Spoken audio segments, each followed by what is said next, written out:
Thanks, Sarah. Good afternoon, Pnawn da, everybody. Welcome to this hybrid meeting of the Personnel Committee, Monday, 25th September. I'm Councillor Simon Noyle. I'll be chairing today's meeting. Today's meeting is going to be recorded. Please ensure your phones are switched to silent for the duration of the meeting. For those attending virtually, please pop your hands up and your microphone off unless you're speaking. And those in the chamber, please pop your, there's no, we've got 3 cabinet members here anyway today, so pop your hands up if you need to come in at all. Item number 1 on the agenda, that's Chair's announcements we've just gone through. Item 2, declarations of interest. Are there any declarations of interest, please, from members? I see no indications, Chair. Fab, thank you, Sarah. Item 3 is the minutes of the previous meeting held on the 22nd of May 2023. They can be found on your packs, pages 3 to 6, and are here for noting as an accurate account. There are no comments. Can I have a proposer and a seconder, please? Happy to propose, Chair.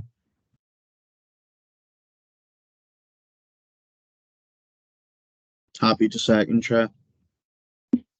Diolch, thank you very much. Okay, then we've got item 4, which is the forward work programme. It's on pages 7 to 10 of the circulated pack. And it's here for noting. Sarah, do you have anything further to add on this one? Nothing further to add, Chair. Thank you very much. So items for decision, then we go on to agenda item 5. So this is in your packs, pages 11 to 34, revised special leave scheme. And Amy, you're going to take this one for us, please. Thank you. Good afternoon.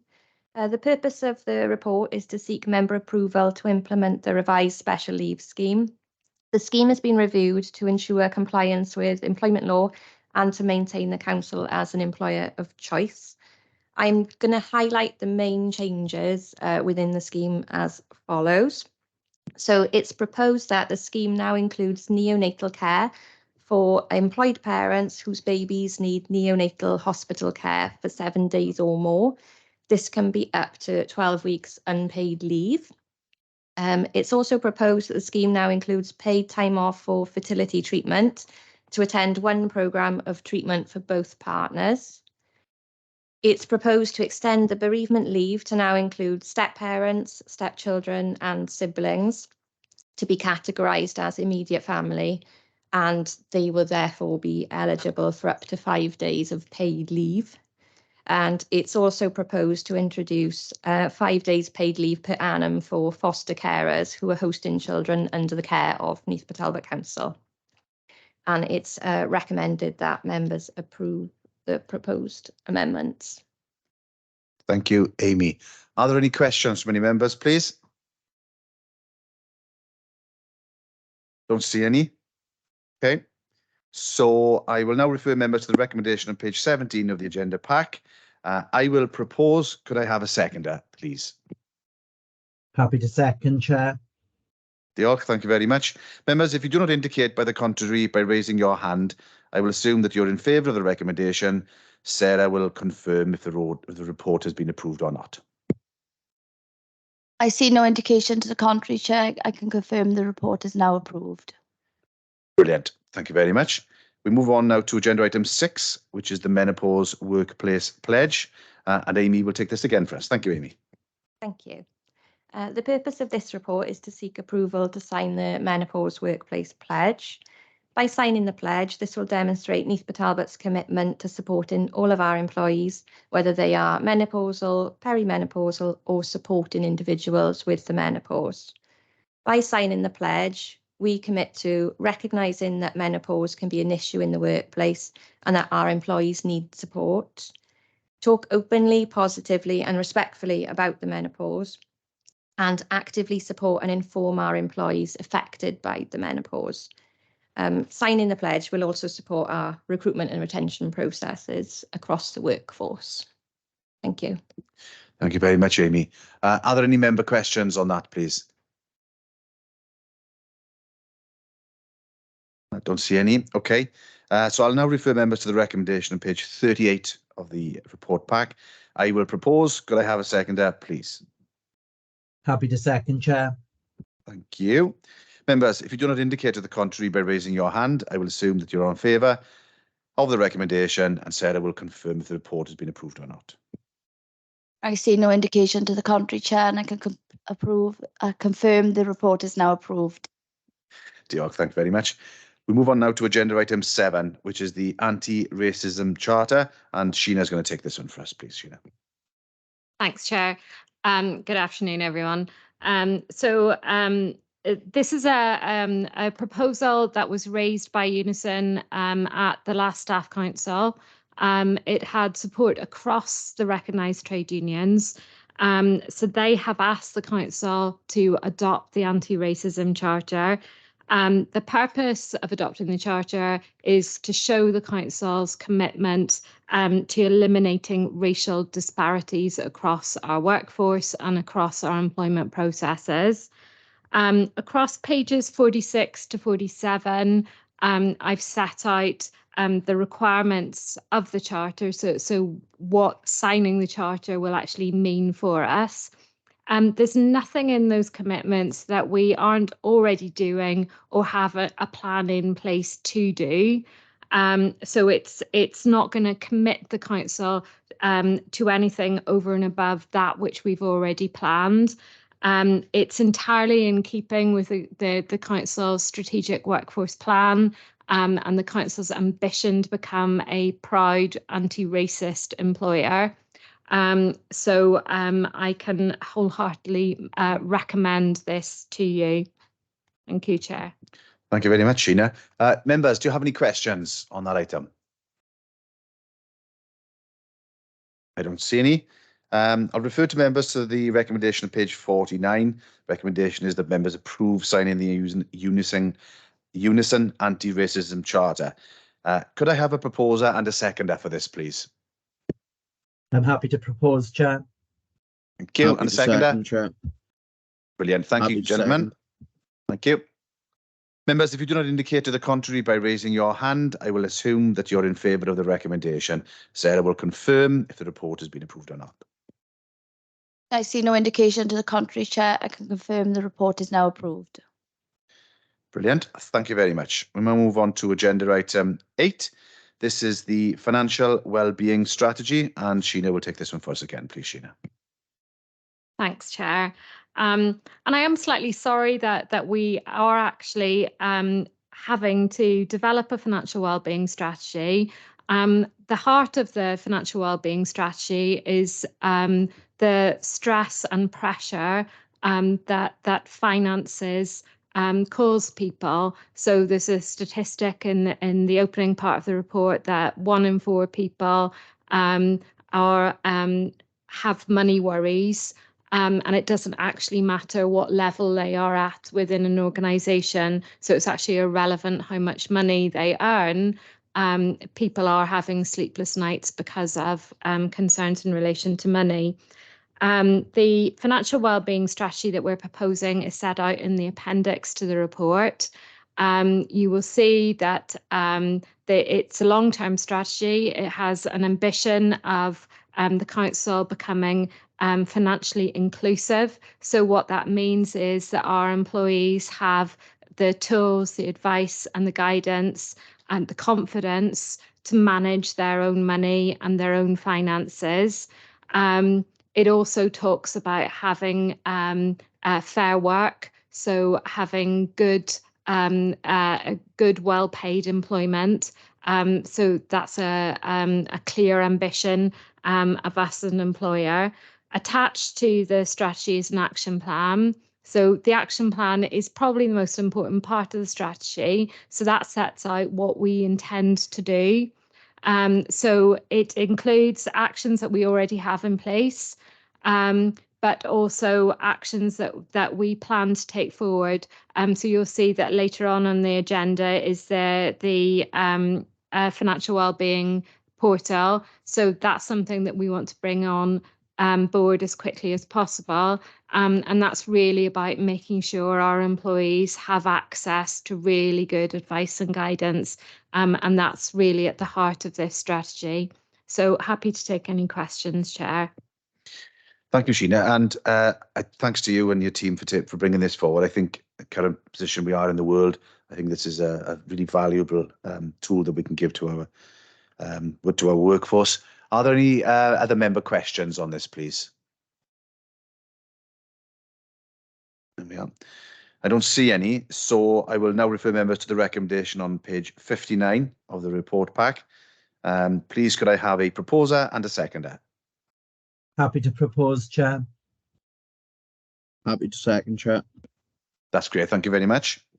Members, if you do not indicate to the contrary by raising your hand, I will assume that you're in favour of the recommendation, and Sarah will let us know if the report has been approved or not. I see no indication to the contrary, Chair, and I can confirm that the recommendation and report is now approved. Thank you, Sarah. Agenda item 9 is the salary finance portal, and over to you again, Sheena, please. Thanks, Chair. So this flows nicely from the last item. So the salary finance portal is free to the council, so that's one really key element. It contains 5 modules, so they're listed at the bottom of page 75, top of page 76. Members should note that we're not intending to implement affordable borrowing just yet. What we're going to do is monitor the take-up of the portal and have discussions with employees and trade unions to understand if this is something that would be welcomed by them. And if we do introduce it, we'll do so carefully. Members will note that there's a module called Salary Advance. So that's a way in which employees can access their salary before pay date. Members will note that employers can set their own parameters around that. So we can set how much employees can take of their salary in advance, so up to 50%, but we don't have to have our maximum limit at 50%. And we can also set how many times a year employees can avail themselves of that facility. So if what we're intending to do following today is the payroll team, the HR team and trade unions will work together to determine the parameters for salary advance. It's something that we'll keep under careful scrutiny, so we'll monitor it. If there are any difficulties with it, whether that's in general terms or whether it's as an individual difficulty, we'll react to that and make sure that we're stepping in. And if we need to change our parameters, we'll do that.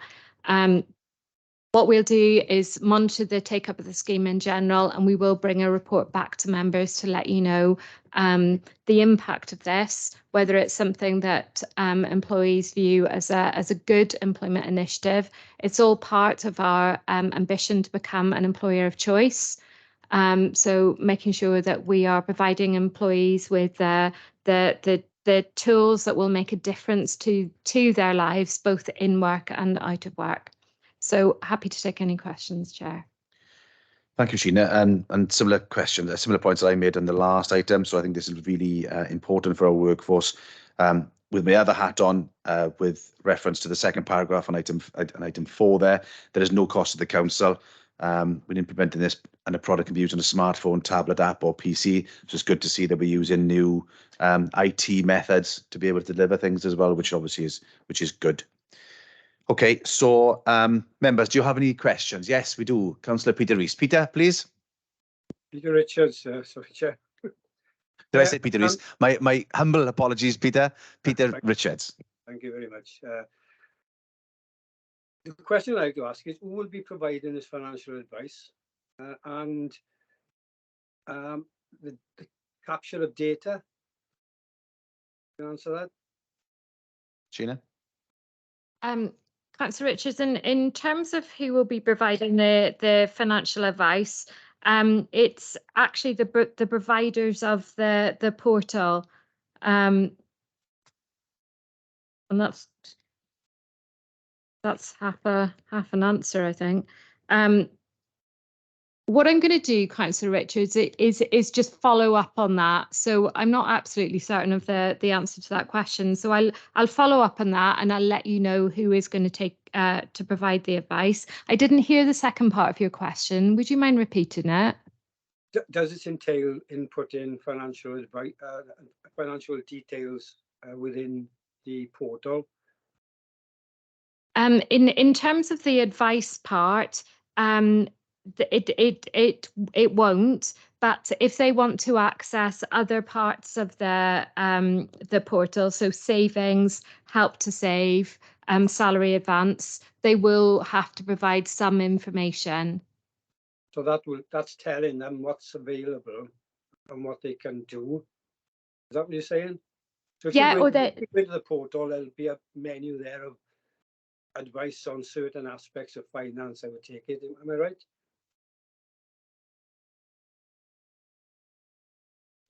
They will need to provide some details if they want to access some parts of the portal.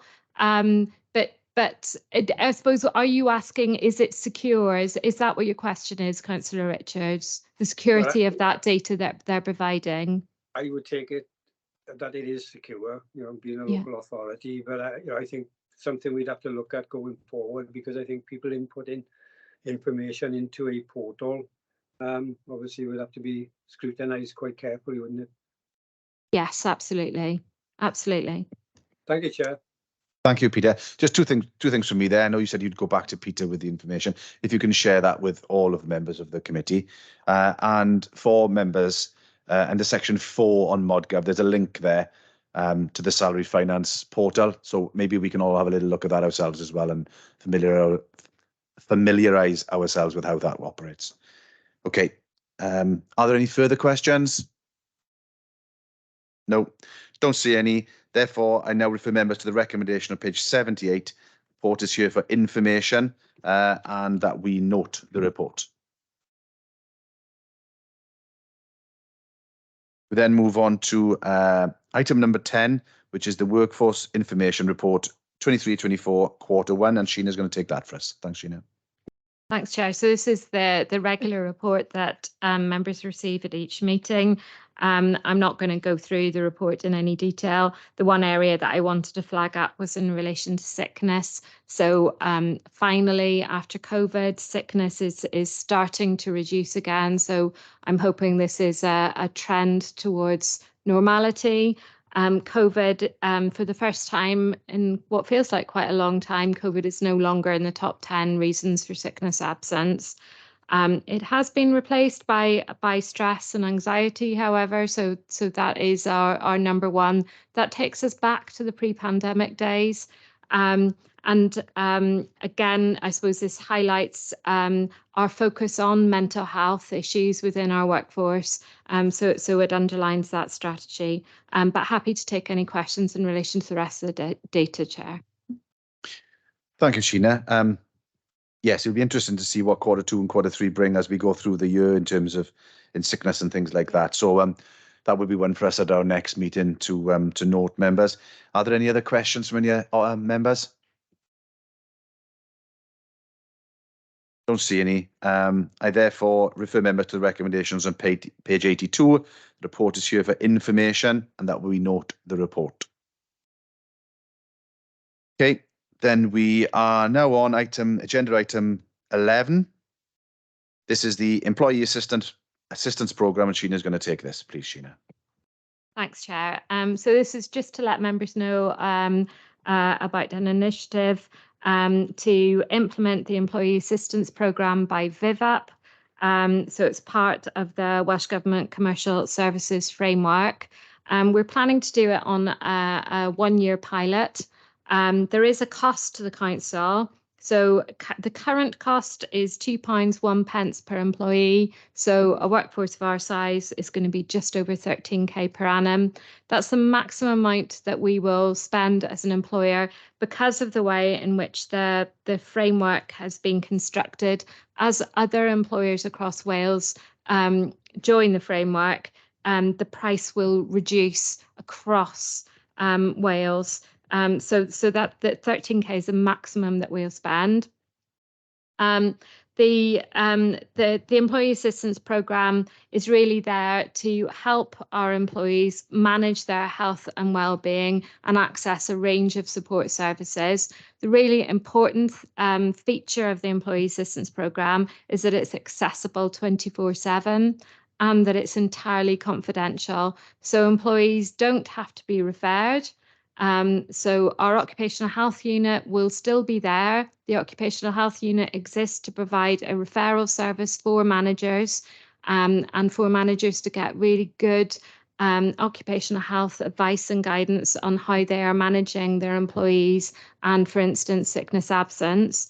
But the Employee Assistance Programme will add to that offer and will enable employees to refer themselves, to contact the Employee Assistance Programme when they choose to do so, and how they choose to do so.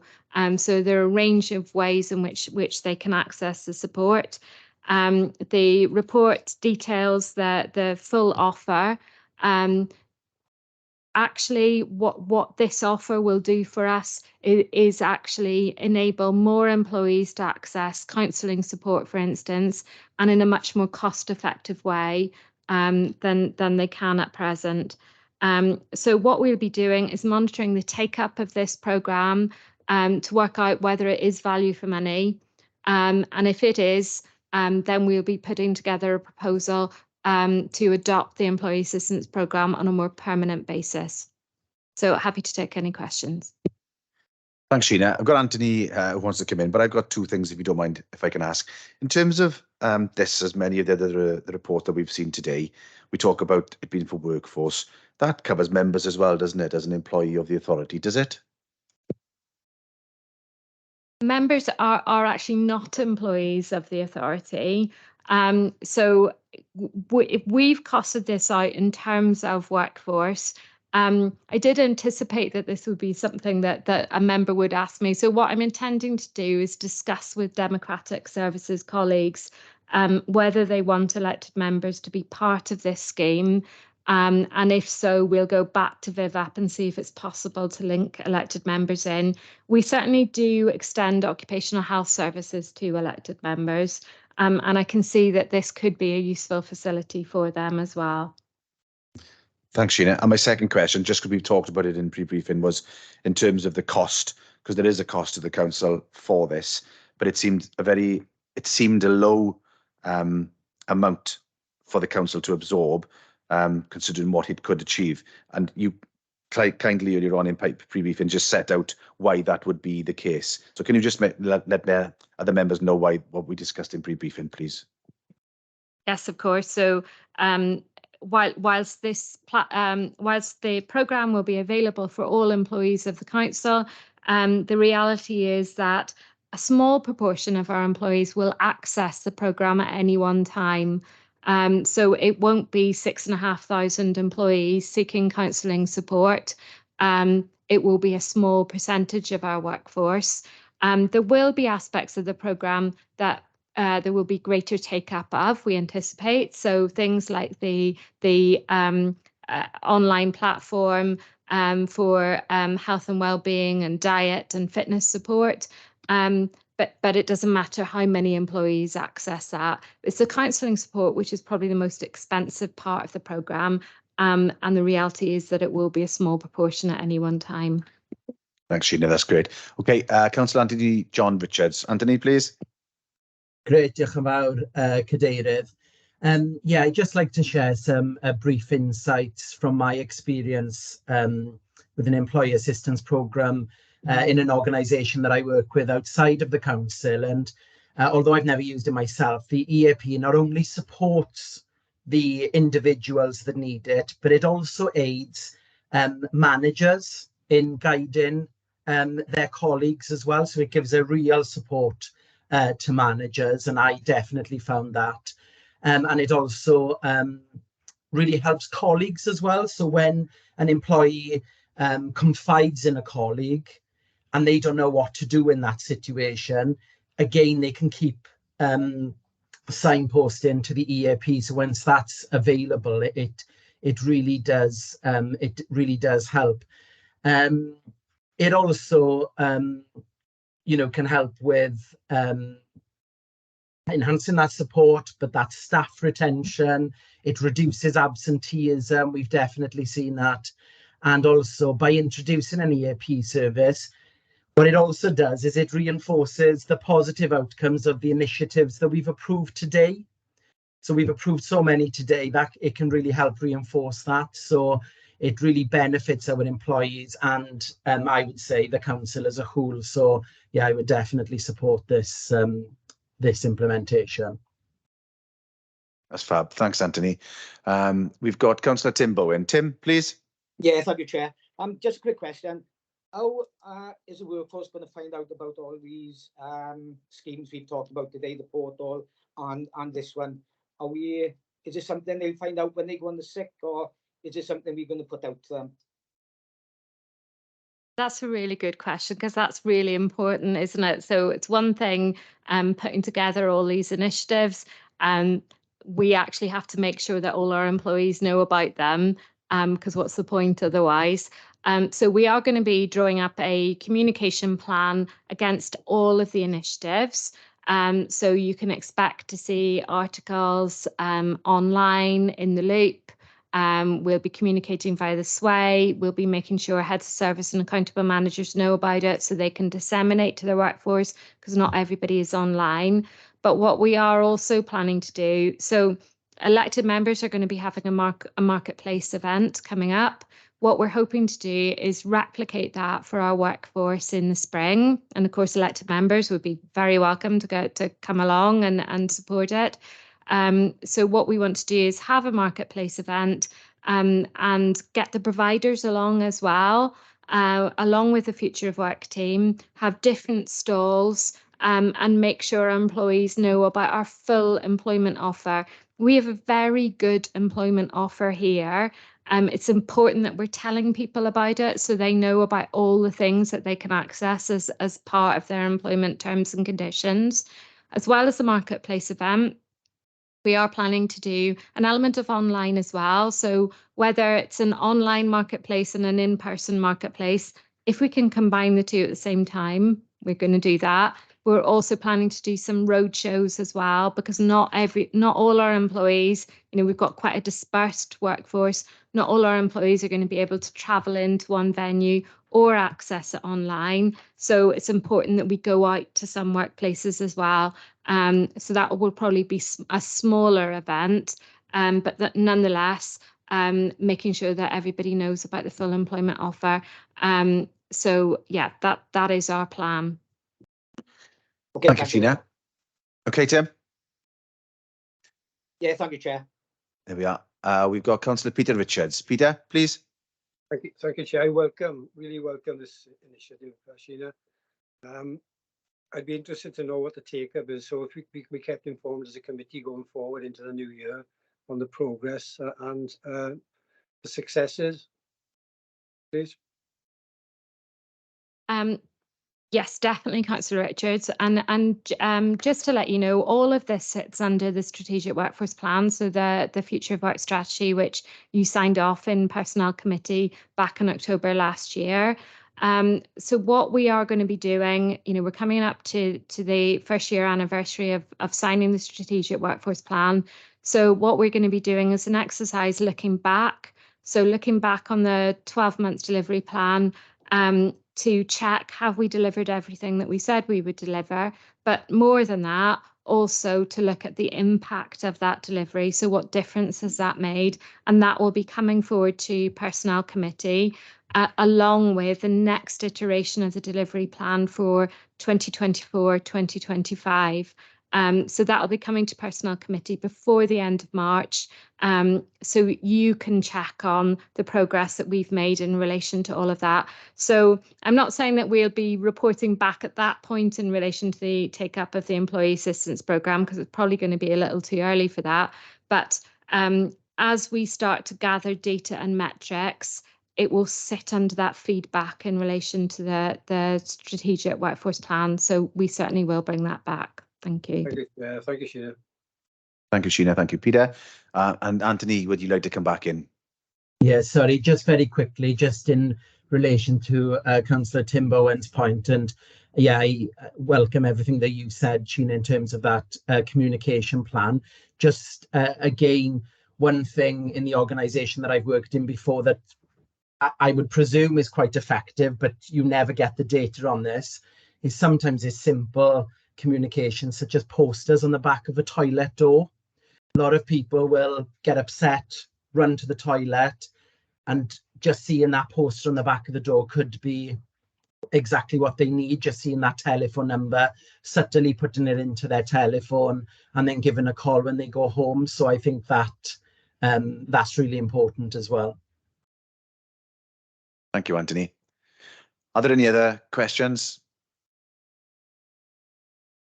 No, don't see any. I now refer members to the recommendations on page 100. Report is here for information, therefore we note the report. Item 12 is urgent items, of which I have none. Before I finish, I'd just like to say, if I can, that all of these reports that have been brought forward in front of us today from Sheena, Diane, Amy and the team are excellent. And we clearly shows that we are a good employer. We've won awards for being a good employer. So thank you very much to all the reports and all the team for the work they've done on this. Thank you to Sarah for Democratic Services help today. That ends the business for today's meeting. So diolch everybody, and catch you again in the next one. Cheers. Thank you. Thank you. Bye. Bye.